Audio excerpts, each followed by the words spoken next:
Folks, there seems to be some serious trouble ahead of us. And if not serious trouble, a reason for grave concern. Okay? What am I talking about? I'm talking about the grand return to Kenya of General Miguna Miguna of the NRM. All the telltale signs are there to tell us that all may not be well. Now we know the agreement between Raila Odinga and Uhuru Kenyatta included the lifting of any charges, against those who are purged by the state, including people like Miguna Miguna. And in fact, we have already seen people like Babu Owino having charges withdrawn.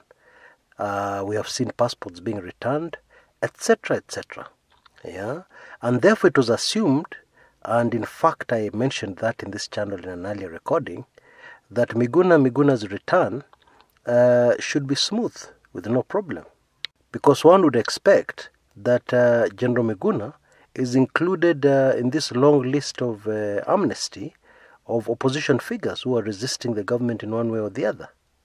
But folks, that is no longer the case. Okay? Now for starters, there's a court order that the passport of Miguna Miguna should be returned, and the government should facilitate his return to Kenya as soon as possible. As at the time I was making this recording, the government was still yet to comply with that court order. Not only that, Miguna himself has been quoted as saying that immigration officials in Kenya have told him that they're still waiting for instructions from the top, as to whether or not to let him into the country when he lands in Kenya. But there's something else even much more disturbing than everything I've mentioned so far. And that is the fact that the Kenya government communicated with the United Kingdom government, to bar Miguna Miguna from entering the UK, on grounds that the man is a terrorist.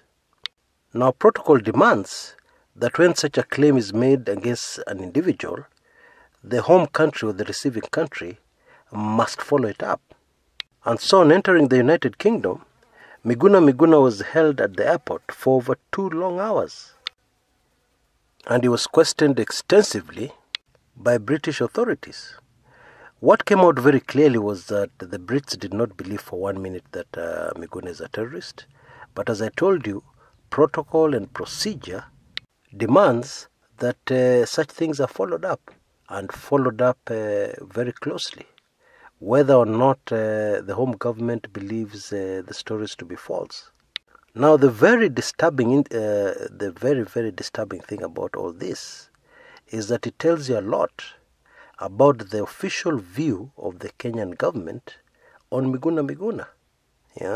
It is clear that the government still is extremely nervous about Miguna Miguna and the activities of the NRM. That is very clear. Now, I hope that this thing will be cleared up, and that by the time Miguna touches down, he's expected to touch down on Monday, 26th of March. Although other sources are saying actually he's coming in on the 27th, but we're going to see about that. But it is expected that when he finally touches down, all will be well, and nobody will try to block him from re-entering his motherland. However, there's still the possibility that we could have some drama at the airport. Now, in my view, this beats logic, okay? Because the more the government gives attention to Miguna Miguna, the more they heighten his status, the more they heighten his political profile. Anyway, in case there's trouble at the airport, then we can expect some serious problems within Kenya. Because the truth of the matter is that the NRM has the capability of causing some serious protests, and we know the way the police react to these protests, whereby even innocent bystanders, innocent people who are caught up in the fracas, end up in serious trouble, sometimes even death. Maybe the question you should ask is, why is the government still nervous about Miguna Miguna? Is there any good reason to continue being nervous about this man? After all, Raila and Uhuru have signed a deal.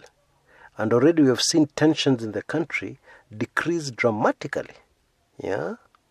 Actually, what I suspect is that the reason why the government is nervous is because of the activities of NRM in the diaspora. Now, don't be fooled for a minute. The Kenya's diaspora, Kenyans in the diaspora, are a very powerful and influential lot as far as the country is concerned. This became very clear to me during in the run-up to the 2007 general elections. The ill-fated 2007 presidential elections. The way the political tide turned so quickly, to one of an anti-Kibaki vote, which of course favored Raila Odinga's main opponent, was amazing. And a lot of it has to be credited to the diaspora. Yes, at that time the diasporans maybe did not vote. Most of them were not able to vote. However, they are very influential. Remember, these are the people who are sending back record amounts of money back to their home country, Kenya, to relatives, for development projects, and so on and so forth. And of course, we know he who pays the piper dictates the tune, if I can put it like that. And so what happened in 2007, the influence of Kenyans in the diaspora changed the tide very dramatically as far as Kenyan politics was concerned. Now, obviously, the Kenyan government is only too aware of this, and indeed actions by the Kenyan government in recent years has shown very clearly that the government is very nervous about Kenyans in the diaspora, very nervous about the influence. Now, Miguna has been getting a lot of financial support and moral support from Kenyans in the diaspora. Clearly, if you are to take a poll of Kenyans in the diaspora, the vast majority of them have put their hopes on Miguna Miguna for the deliverance of electoral justice to Kenyans. Indeed, many of them see the NRM general as the only hope for Kenya after Raila Odinga made a deal with Jubilee. The view of most diasporans, if I can call them that, is that the deal between Uhuru and Raila was not good for the common man in Kenya. Now, Miguna Miguna has not told anybody what the Lunga Lunga liberation dance is all about. Neither has he told Kenyans what he means when he says on the 26th of March will be the beginning of the mother of all liberation struggles. Nobody has any idea what he's talking about or what exactly he intends to do.